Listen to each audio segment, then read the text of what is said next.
સમય અને અસમયના પ્રમેયનો જે દાખલો છે એ મોસ્ટ આઈએમપી આ ચેપ્ટરનો મોસ્ટ આઈએમપી દાખલો છે બરોબર અને આ રીતની રકમ આપીએ છે કે વર્ગમૂળ 2a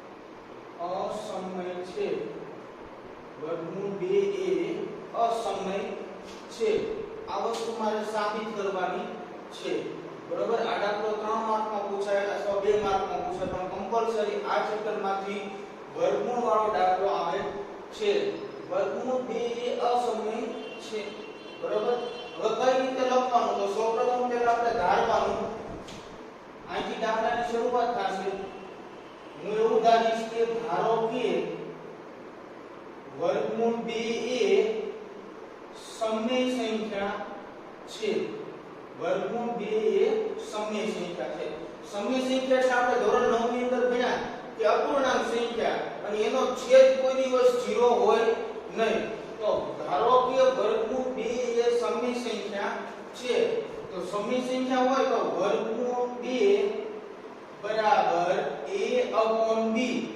but b does not equal to 0 જ્યાં b બરાબર 0 થાય નહીં વર્ગમૂળ 2 બરાબર a ના છેદમાં b આ a ના છેદમાં b લખ્યું એટલે આ સમય સંખ્યા છે એવું કારણ કે મેં ઉપર એવું ધાર્યું હતું કે વર્ગમૂળ 2 એ સમય સંખ્યા છે મારે સાબિત એવું કરવાનું છે કે વર્ગમૂળ 2 એ અસમય સંખ્યા છે તો હું આ રીતે દાખલો ગણીશ ત્યારે સાબિત થશે કે વર્ગમૂળ 2 એ અસમય સંખ્યા છે તો હું અહીંયા લખું કે a બરાબર વર્ગમૂળમાં 2b આ વસ્તુ શું કરી તો કે આ b હતો એ આ બાજુ આવી ગયો એટલે a મળ્યો મને તો a ની કિંમત શું મળી તો કે વર્ગમૂળમાં 2 અને b બરાબર તો અહીંયા a અને b પરસ્પર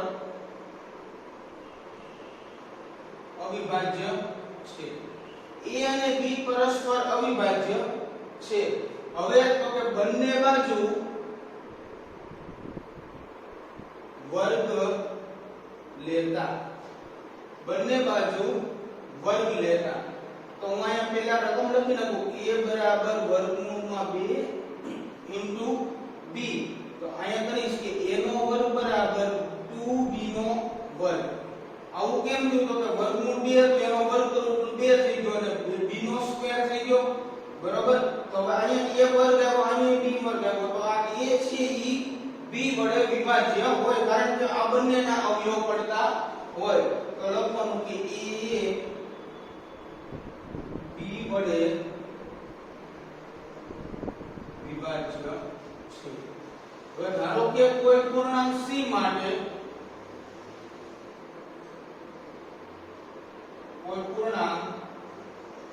માટે લઉં બરોબર આ તમારે સ્ટેપ બાય સ્ટેપ યાદ રાખીને જ લખવાનું છે આમાં કોઈ પણ જાતનો કાંઈ ફેરફાર થશે નહીં કોઈ પૂર્ણાંક c માટે a બરાબર 2c બરોબર તો અહીંયા લખીશ કે બંને બાજુ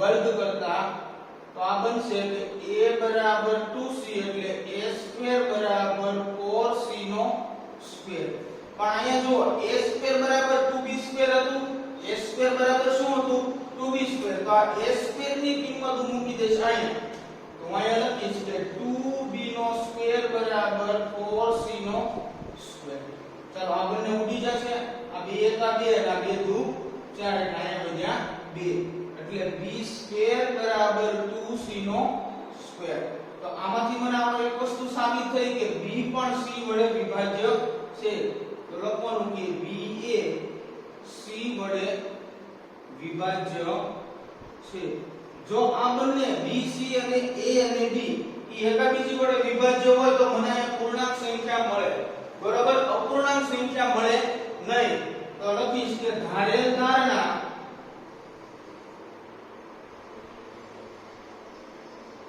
ખોટી હોવાથી વર્ગમૂળ 2 એ અસમય સંખ્યા છે. ધારેલ ધારણા ખોટી હોવાથી વર્ગમૂળ 2 એ અસમય સંખ્યા છે. મેં કઈ ધારણા ધારી હતી તો કે ધારો કે વર્ગમૂળ 2 એ સમય સંખ્યા છે એવું મેં ધાર્યું હતું. પછી મેં સાબિત કર્યું કે વર્ગમૂળ 2 બરાબર a ના છેદમાં b, b does not equal to 0. તો a બરાબર વર્ગમૂળ 2 into b થઈ ગયા. હવે a અને b પરસ્પર વિભાજ્ય હોય તો હું બંને બાજુ વર્ગ લઈ લઉં તો a સ્ક્વેર બરાબર 2b સ્ક્વેર. હવે જો આ જે b છે એને હું અહીંયા લઉં એટલે a વર્ગ છે બે વડે તો વિભાજ્ય હોય જ. તો a અને b a છે એ b વડે શું હશે? વિભાજ્ય હશે. હવે કોઈ બીજો પૂર્ણાંક લઉં c માટે તો a બરાબર 2c લખીશ. તો બંને બાજુ વર્ગ કરતા a બરાબર 2c, a સ્ક્વેર બરાબર 4c સ્ક્વેર. હવે a સ્ક્વેર બરાબર 2b સ્ક્વેર લો. હું જોઉં છું કે આ જે મેં લીધું એ આના વડે ભાગાકાર થાય છે કે નહીં. તો જો a સ્ક્વેર બરાબર 4c સ્ક્વેર હતું એની જગ્યાએ મેં 2b સ્ક્વેર મૂક્યું અને અહીં 4c સ્ક્વેર કરી નાખ્યું. આ 2 એકા 2 અને 2 દુ 4 એટલે b સ્ક્વેર બરાબર 2c સ્ક્વેર થયું. તો અહીંયા પણ આ બે અંકની સંખ્યા વધે છે, આ બે વધે છે. બરાબર, 2 છે એ વિભાજ્ય સંખ્યા છે. તો અહીંયા હું લખીશ કે b a c વડે વિભાજ્ય છે. તો મેં જે આ ધારણા ધારી હતી તો કે ધારેલ ધારણા ખોટી હોવાથી વર્ગમૂળ 2 એ અસમય સંખ્યા છે. આવી જ રીતે તમને વર્ગમૂળ 5 આપી દીધું હશે, વર્ગમૂળ 7 આપ્યું હોય કે વર્ગમૂળ 3 આપ્યું હોય. આની અંદર કોઈ જાતનો ફેરફાર ન આવે, ખાલી આ બે સમીકરણની અંદર ફેરફાર થાય. બરાબર, તમારે સ્વાધ્યાય 1.3 ની અંદર પહેલો પ્રશ્ન આમાં આપી દીધો છે કે વર્ગમૂળ 5. ઈ પણ તમારે આ રીતનો જ કરવાનું છે અને એક આપણને આપી દીધું છે ઉદાહરણ. ઉદાહરણ પણ આ જ રીતે કરવાનું છે.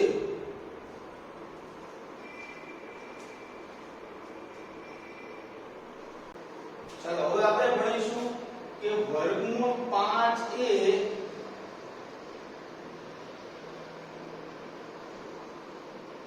અસમય છે.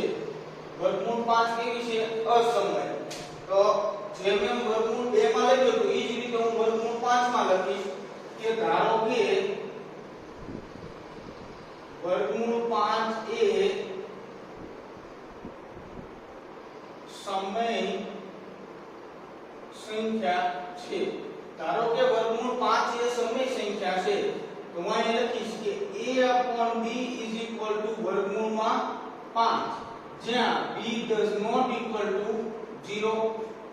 a/b બરાબર વર્ગમૂળમાં 5 લખો તો વર્ગમૂળમાં 5 બરાબર a/b લખો, કોઈ જાતનો ક્યાંય ફેરફાર પડતો નથી. તો હું a બરાબર શું થશે તો કે વર્ગમૂળ 5b. તો હવે a અને b કેવા છે? પરસ્પર અવિભાજ્ય. a અને b પરસ્પર અવિભાજ્ય થયા. તો હું લખું કે બંને બાજુ વર્ગ લેતા, બંને બાજુ વર્ગ લેતા. તો રકમ લખું પહેલા a બરાબર વર્ગમૂળ 5b નો ખાલી વર્ગમૂળ 5b. હવે લખું કે a વર્ગ બરાબર વર્ગમૂળ 5 નું 5 થઈ જશે, આ થઈ જશે b સ્ક્વેર. તો જો આ a વર્ગ અહીંયા આગળ કર્યા સહગુણક કોઈ પણ સંખ્યા 5. તો આ સંખ્યા છે 5 વડે તો વિભાજ્ય થઈ જ છે, કારણ કે આ બે અવયવ મળ્યા એટલે b સ્ક્વેર અને 5. આ બંને અવયવ મળ્યા તો a છે એ b વડે વિભાજ્ય કહેવાય.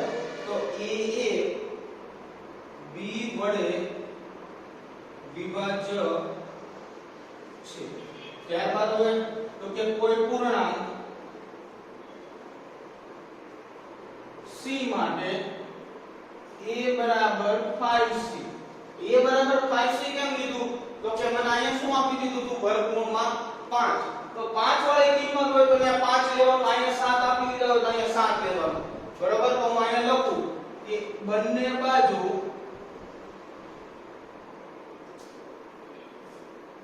વર્ગ લેતા એટલે a નો વર્ગ બરાબર 25c નો વર્ગ, 5 નો વર્ગ 25c વર્ગ એમ નામ. હવે a વર્ગ બરાબર શું થાય તો કે 5b નો વર્ગ. તો અહીંયા લખું 5b નો વર્ગ બરાબર 25c નો વર્ગ. હવે આ 5 25 એટલે અહીંયા 5 વધ્યા એટલે અહીંયા મળ્યું મને b નો વર્ગ બરાબર c નો વર્ગ. આગળ આવી ગયા 5. તો b ને અવયવ પડ્યા એક 5 અને c વર્ગ. તો આમાં પણ હું લખીશ કે b એ c વડે વિભાજ્ય છે, તેથી ધારેલ ધારણા ખોટી હોવાથી વર્ગમૂળ 5 એ અસમય સંખ્યા છે. આ રીતે આપણે વર્ગમૂળ 5 વાળો દાખલો પૂર્ણ કર્યો.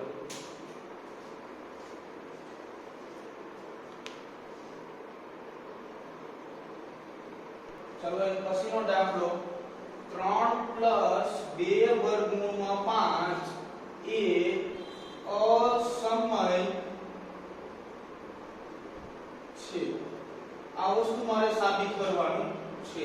હવે અસમય છે સાબિત કરવાનું છે. આપણે બે વસ્તુ સાબિત કરી કે વર્ગમૂળ 2 અને વર્ગમૂળ 5 આ બંને કેવી સંખ્યા છે? અસમય સંખ્યા છે. ટૂંકમાં વર્ગમૂળમાં જે સંખ્યા આવે છે એ કેવી થાય છે? અસમય સંખ્યા છે.